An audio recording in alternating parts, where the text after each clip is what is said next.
एक छोटे से गांव में राधिका नाम की प्यारी सी लड़की रहती थी। उसके माता पिता की मृत्यु एक दुर्घटना में हो गई थी। माता पिता के गुजर जाने के बाद उसके दादा दादी ने उसकी परवरिश करी। राधिका एक चुलबुली और जिद्दी लड़की थी। उसे अपनी जिदों में कई चीजों की चाहत रहती थी। महंगे कपड़े, खेलने के लिए नए खिलौने और कभी कभी तो शॉपिंग मॉल जाने की। लेकिन दादा दादी की आर्थिक स्थिति के कारण वे उसकी जिद्दें पूरी नहीं कर पाते थे।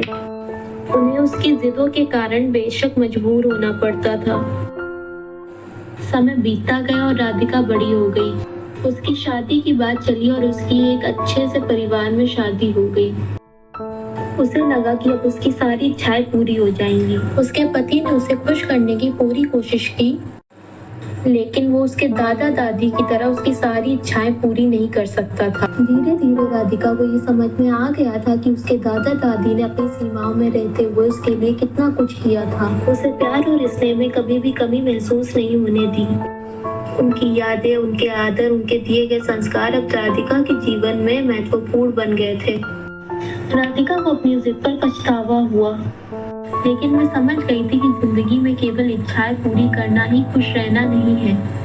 असली खुशी उन रिश्तों में है जो हमें सहारा देते हैं और जिनकी वजह से हम इस दुनिया में जीते हैं।